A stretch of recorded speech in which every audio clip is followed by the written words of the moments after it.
English వచ్చు, మీరు తెలుగు ఒకటే వచ్చు. కానీ రూతు కూడా 3-4 భాషలు మాట్లాడేది. అవునా? బెత్లెహేంలో ఉన్నప్పుడు అక్కడ లాంగ్వేజ్, మోయాబ్లో ఉన్నప్పుడు అక్కడ లాంగ్వేజ్, కొన్ని లాంగ్వేజెస్ రూతుకి తెలుసు. అలా వేరు వేరే భాషలు మాట్లాడేది. ఆమె నయోమికి డిఫరెంట్గా కనిపించేది. ఈమె ఒక ఇన్ని భాషలు మాట్లాడుతుంది కదా, తిను నా కోడలు అయితే ఎలా ఉంటుందని ఆమె అనుకొని భిన్నంగా కనిపించవచ్చు. అయితే రూతు మోయాబ్ దేశాన్ని విడిచిపెట్టి తన అత్తగారితో కలిసి ఇశ్రాయేల్ వెళ్ళడం చాలా పెద్ద సాహసం. ఎందుకంటే రూతుకి మోయాబులో ఇష్టం, అక్కడే పుట్టి అక్కడే పెరిగింది. కానీ మోయాబు దేశాన్ని విడిచి బెత్లెహేమునకు వెళ్ళడం తనకి చాలా కష్టం. అయితే వాళ్ళు చాలా దూరం ప్రయాణించి మోయాబు దేశానికి ఎందుకు వెళ్ళారు? బెత్లెహేం దేశం నుంచి మోయాబుకి ఎందుకు వెళ్ళారు? వాళ్ళ ఊరు బెత్లెహేం. వాళ్ళు ఆ ఊరు నుంచి మోయాబు దేశానికి ఎందుకు వెళ్ళారు చెప్పండి. వాళ్ళు ఎందుకు వెళ్ళారు చెప్పండి. కరువు వచ్చింది. కరువు వచ్చినప్పుడు వాళ్ళు ఆ దేశం నుంచి ఆ దేశానికి కరువు వచ్చింది కాబట్టి అక్కడి నుంచి అక్కడికి వెళ్ళారు. అయితే నయోమి కొన్ని సంవత్సరాల క్రితం బెత్లెహేంలో నివసించినప్పుడు ఆమె భర్త ఎలీమెలెకు 2 కుమారులు ఉన్నారు. అయితే దేవుడు వారిని ఆశీర్వదించి చాలా ఆశీర్వదిస్తే ఇప్పుడు మీకు అన్నీ ఉన్నప్పుడు మీరు ఎలా ఉంటారు? అన్నీ ఉన్నప్పుడు మీరు ఎలా ఉంటారు? ఆనందంగా ఉంటారు. ఏమీ లేనప్పుడు అంటే వాళ్ళకు ఉంది నాకు లేదని మీరు బాధపడుతుంటారు. అవునా కాదా? అలాగే ఋతు నయం వాళ్ళకు కూడా అన్నీ ఉండి వాళ్ళు చాలా ఆనందంగా ఉంటారు. అయితే ఒక సంవత్సరం భయంకరమైన సమస్య వచ్చింది. ఏం సమస్య? నాకు చెప్పావు కదా, ఏం సమస్య వచ్చింది? కరువు వచ్చింది. అయితే కరువు వచ్చినప్పుడు వాళ్ళు అక్కడ వర్షాలు పడక పండగ వాళ్ళు బెత్లెహేంలో ఆకలితో బాధపడుతూ ఉండేవాళ్ళు. ఆకలితో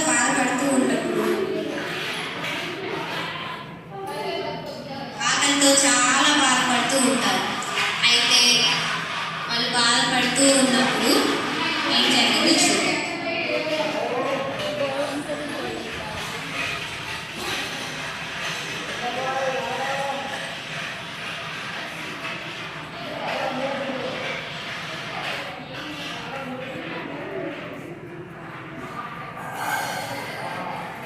ఇక్కడ మీకు ఏం కనిపిస్తుంది చూడండి. ఏం కనిపిస్తుంది?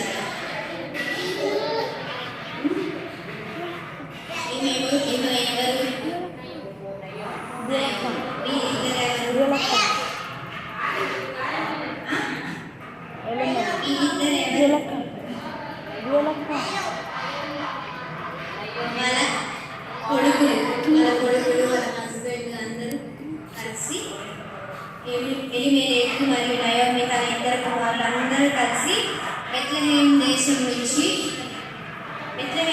నుంచి మోయాబు దేశానికి వెళ్ళాలని నిర్ణయించుకొని అందరూ అక్కడికి వెళ్ళడానికి ప్రయాణం అవుతూ ఉన్నారు. వింటున్నారా మీరు? నేను చెప్తున్నాను, వింటున్నారా? ఇప్పుడు నేను ఏం చెప్పాను చెప్పండి. నయోమి అని చెప్పానా? ఏం చెప్పాను? విన్నారా అసలు మీరు? వినలేదా మీరు? బెత్లెహేం నుంచి మోయాబు దేశానికి ప్రయాణం అవడానికి నిర్ణయించుకొని అందరూ కలిసి మోయాబు దేశానికి వెళ్తున్నారు. వారు మోయాబు దేశానికి వెళ్తారని మీరు అనుకుంటున్నారా? వెళ్తారు కదా. ఎందుకు వెళ్తారు మోయాబు దేశానికి? అక్కడ కరువు వచ్చింది కాబట్టి వాళ్ళు మోయాబు దేశానికి వెళ్తున్నారు. అయితే వారు సుదీర్ఘ ప్రయాణం చేసి అక్కడ మోయాబు దేశానికి వెళ్ళి అక్కడ స్థిరపడతారు. అక్కడే ఉండి అక్కడే పనులు చేసుకుంటూ వాళ్ళు కిందే అక్కడే ఉంటారు. అయితే ఇప్పుడు కూడా కొంతమంది ఈ దేశం నుంచి వేరే దేశానికి వెళ్ళి అక్కడ పనులు చేసుకొని నివసిస్తూ ఉంటారు. కాబట్టి కష్టమైన సమయాన్ని ఎదుర్కొంటూ మోయాబు దేశానికి వెళ్ళడం అంత సులభమేం కాదు.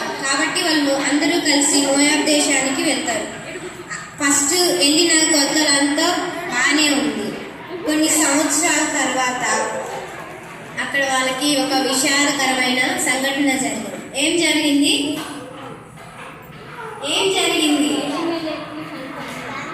అక్కడ ఏం జరిగింది అని చెప్పాను నేను. ఇప్పుడు విన్నారా అసలు మీరు?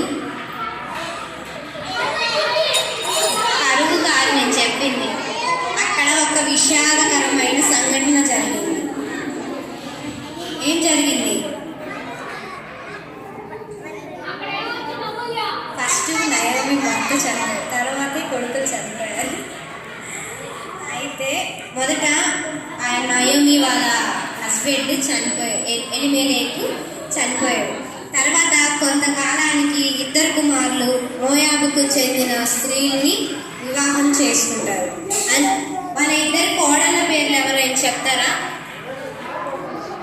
చెప్పండి.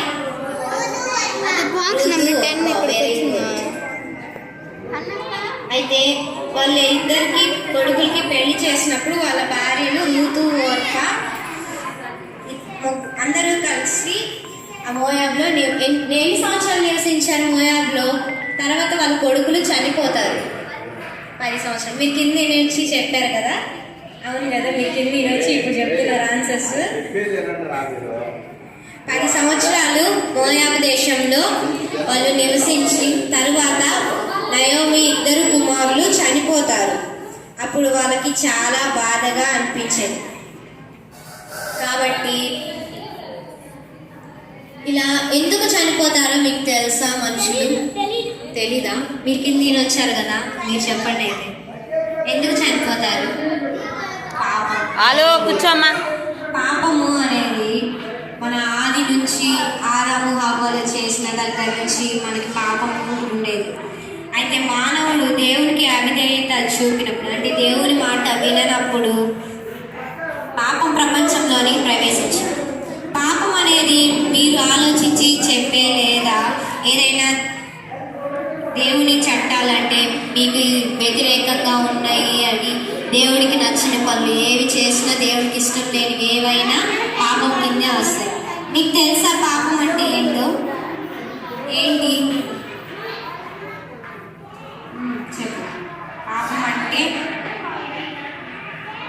నరకమా, శాపమా? దేవునికి ఇష్టం లేని పనులు అంటే ఏంటివి? పాపమే. అదే దేవునికి ఇష్టం లేనివి. ఇప్పుడు మీరు పలానా దేవునికి ఇష్టం లేని పని చేశారు, అది ఏమేమి పనులు చేస్తారు మీరైతే చెప్పండి.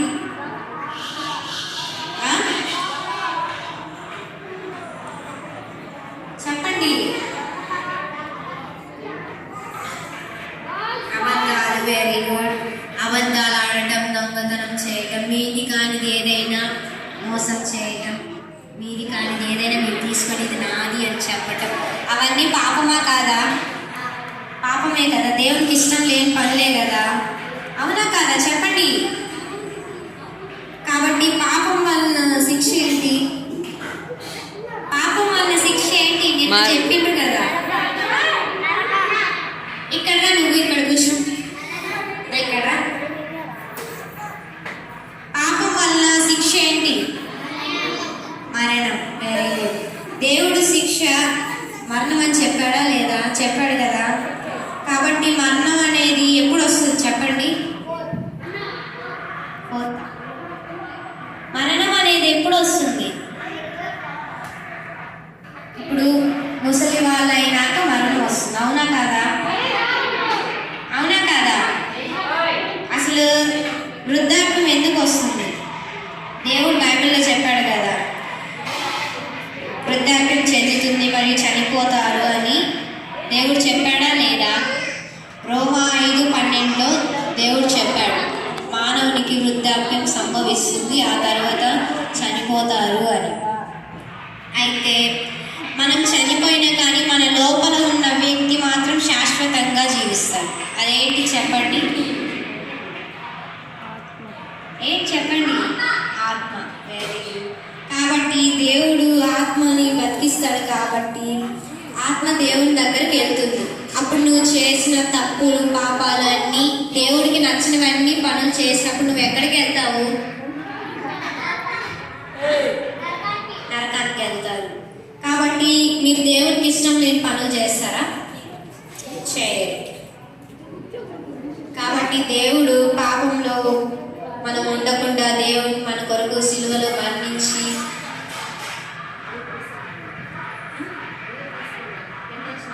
ఆ కింద వచ్చిన వాళ్ళకి తీసేసుకున్నాక వీళ్ళకి నేను చెప్పేసి అక్క కింద నుంచి వచ్చిన వాళ్ళకి అది రైట్ చేసేది. కాబట్టి పాపం చేశారు కాబట్టి దేవుడిని పాపం వల్ల దేవుడిని మనం దేవునికి దూరం అయిపోతాం. కాబట్టి దేవుడి మార్గంలో కాకుండా మీ సొంత మార్గాల్లో పనులు చేయాలని మీరు ఎప్పుడు అనుకోవద్దు. అట్లా అనుకుంటాం, అది కూడా పాపమే. దేవుడికి ఇష్టం లేనిది మనం మనసులో అనుకున్నా కానీ అది పాపం. అసలు వింటున్నారా మీరు?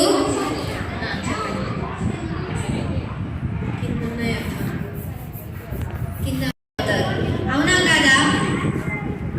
ఇక్కడ వినండి, నేను చెప్పేది వినండి మీరు, ఓకేనా? మీరు అటు చూడని అవసరం. మీకు కూడా బుక్స్ ఇస్తారు. మీకు బుక్స్ ఇచ్చినప్పుడు మీరు డ్రాయింగ్ చేసుకోవచ్చు, సరేనా? కాబట్టి ఇలా చాలా భయంకరమైన విషయం. ప్రపంచంలో పాపం కారణంగా కొన్ని విచారకరమైన విషయాలు జరుగుతాయి. అవి మీకు తెలుసా? ఏం జరుగుతాయో తెలుసా?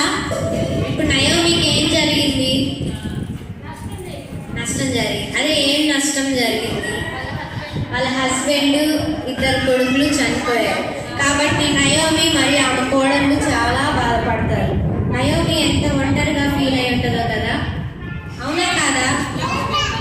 వినట్లేదా మీరు? విన్నావా నేనేం చెప్పాను? ఇప్పుడు ఏం చెప్పాను చెప్పు. ఇప్పుడు నేనేం క్వశ్చన్ వేసాను, అదేం క్వశ్చన్ వేసాను చెప్పు. నయోమికి ఏం జరిగింది? నయోమి ఎలా ఫీల్ అయి ఉంటుంది అంటే ఒంటరిగా ఫీల్ అయి ఉంటుంది కదా. ఎందుకు ఒంటరిగా ఫీల్ అవుతుంది? 2 కొడుకులు ఆమె భర్త చనిపోయారు కాబట్టి ఆమె ఒంటరిగా ఫీల్ అయింది. ఆమె భర్త మరియు కొడుకులు లేని విదేశంలో ఆమె 2 కోడళ్లకు వారి పట్టణంలో స్నేహితులు ఉండొచ్చు కదా. కాబట్టి వారి భర్తను మరణించినందుకు చాలా విచారంగా ఉండి ఆమె మోయాబుకు వచ్చి దాదాపు ఎన్ని సంవత్సరాలు అయిందని చెప్పాను ఇందాక ఎన్ని సంవత్సరాలు అయిందని చెప్పాను? 10. Very good. 10 సంవత్సరాలు అయింది. కాబట్టి ఒకరోజు నయోమి రూతు మరియు ఓర్పల దగ్గరకు వచ్చి, నేను నా స్వంత దేశానికి అంటే ఇశ్రాయేలులోని బెత్లెహేమునకు తిరిగి వెళ్ళిపోతున్నాను అని చెప్పింది. ఏమని చెప్పింది నయోమి? 2 కోడళ్ళను పిలిచి ఏం చెప్పింది? మిమ్మల్ని నేను అడుగుతుంది, అర్థమవుతుందా మీకు? నేను చెప్పేది అర్థం అవ్వట్లేదా?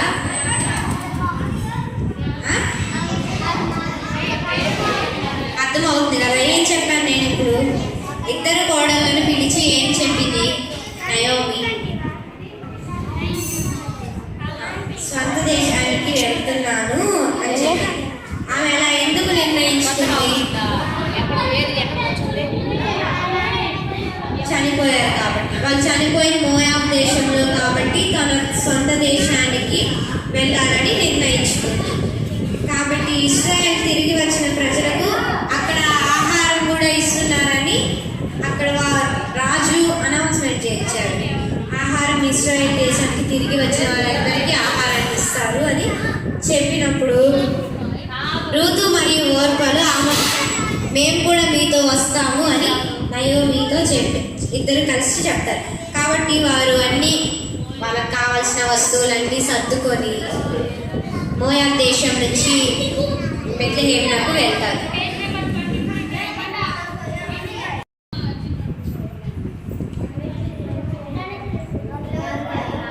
ఇదిగో వాళ్ళ అత్త మాట్లాడుతూ ఉంది చూడండి.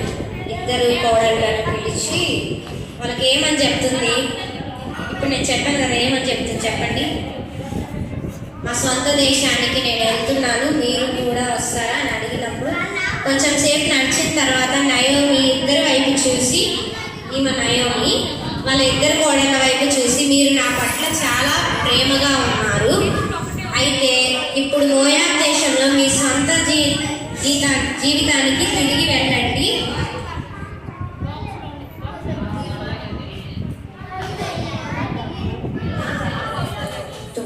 వెనక్కి జరిగితే కనపడతాయి. నేను జరగడానికి లేదు, వెనక్కి మీరు జరగాల్సిందే. ఇప్పుడు కనిపిస్తుందా? ఈమె నయోమి, వీళ్ళిద్దరు ఇద్దరి వైపు చూసి మీరు నా పట్ల దయగా ఉన్నారు. మీరు మీ మోయాబు దేశంలోనే ఉండి మీ జీవితం మీరు చూసుకోండి అని నయోమి వాళ్ళిద్దరికీ చెప్పినప్పుడు నయోమి వారు తిరిగి వెళ్ళాలని ఎందుకు కోరుకున్నారు చెప్పండి? నయోమితో తిరిగి వెళ్తారు. ఈమె వెళ్ళమనింది కదా వాళ్ళిద్దరిని, వాళ్ళు వెళ్తారా? ఇద్దరు వెళ్తారా? ఒకళ్ళే వెళ్తారా? ఎవరు వెళ్తారు?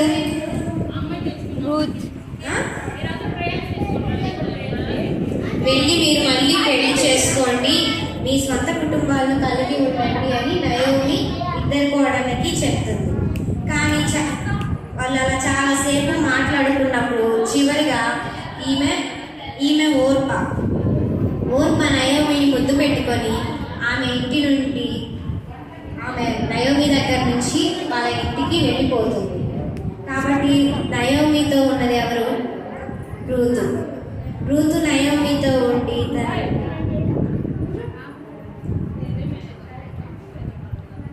కాబట్టి రూతు తన నిర్ణయం తీసుకొని నేను మీతోనే వస్తాను అని నయోమితో కలిసి తన దేశానికి వెళ్ళాలనుకుంటుంది.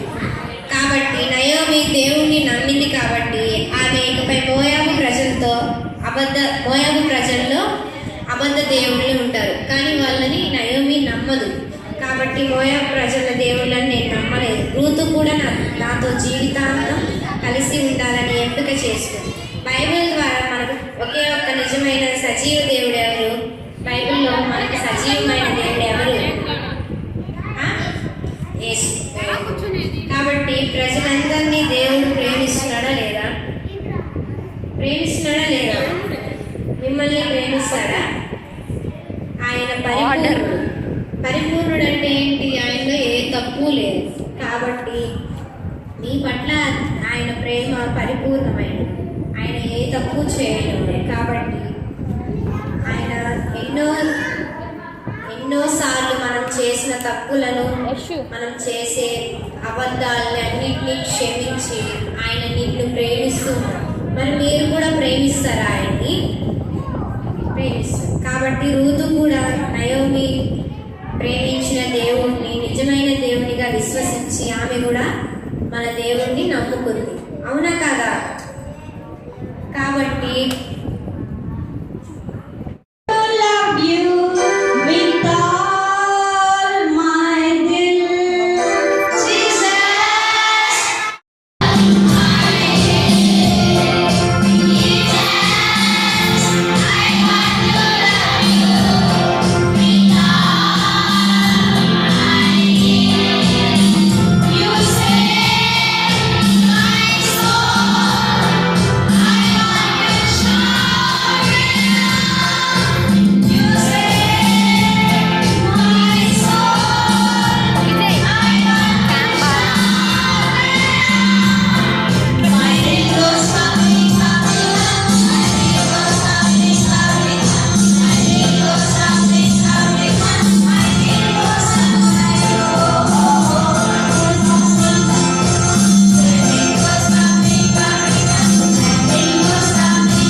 Okay, first question for girls.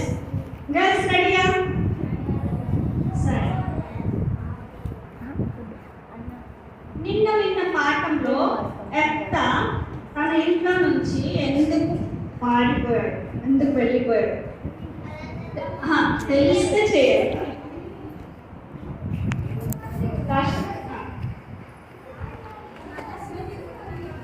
గట్టిగా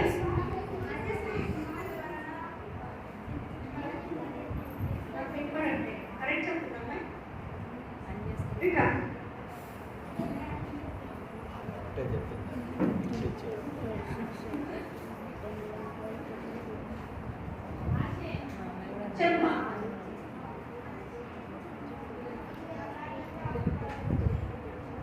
ఆయన ఇక్కడ అన్యస్త్రీ పుట్టిన వాళ్ళని గొడవలో ఉంటే వెళ్తారు. తీసుకో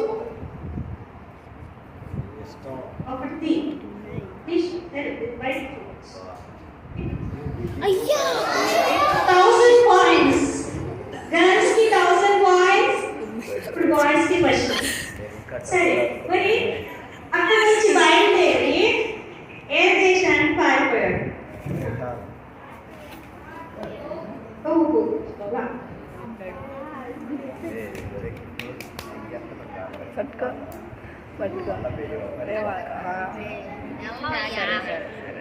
ఫస్ట్ తీరా సాని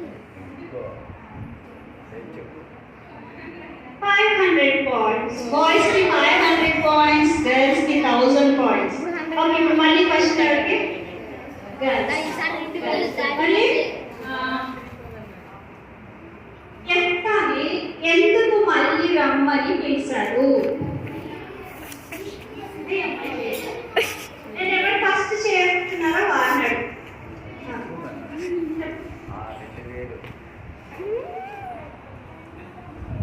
యుద్ధం కోసం పిలుస్తారా?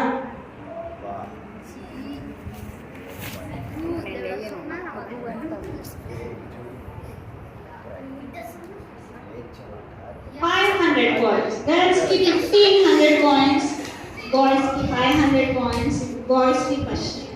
సరే మరి అతడు యుద్ధం గెలిచిన తర్వాత అతడు ఏమయ్యాడు?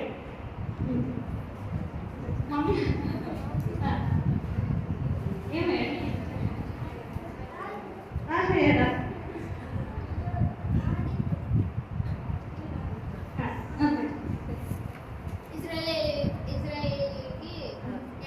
వెరీ గుడ్, న్యాయాధిపతి. ఇంకా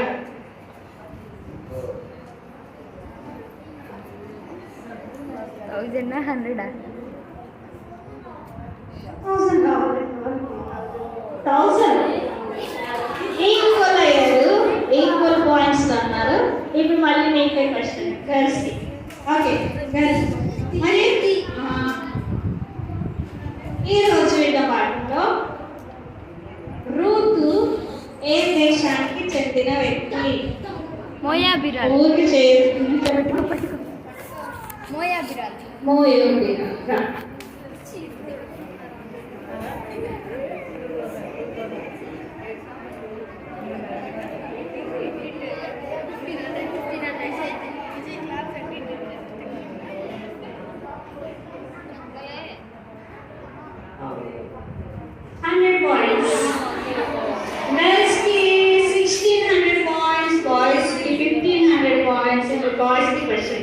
సరే మరి రూతు వాళ్ళ అత్త నయోమి ఉంది కదా, మళ్ళీ తిరిగి ఎందుకు బెత్లెహేమ్కి రావాలనుకున్నారు?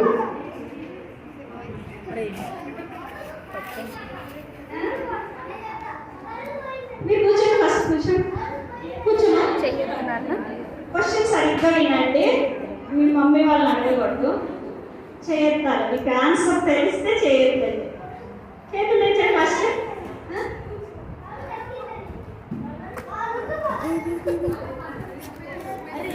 సరే నాకు కరువు తగ్గిందని దేవుడు వాళ్ళని పరిశీలించి కరువు పోయిందని విని వెళ్దాం. Okay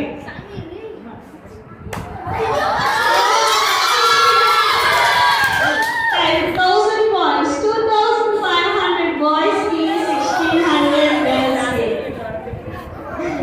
Okay, girls ki question. మరి రూతు వాళ్ళ అత్తతో ఒక మాట చెప్పింది కదా, చెప్పిన వాళ్ళ చెప్పని వాళ్ళకి ఒక మాట చెప్పండి. టీచర్స్ మీరు చెప్పద్దు, కూర్చోండి, చేయించండి అమ్మా. వాళ్ళ అత్తతో అన్న మాట ఏంటి? ఇప్పుడు చేయకండి. అమ్మాయి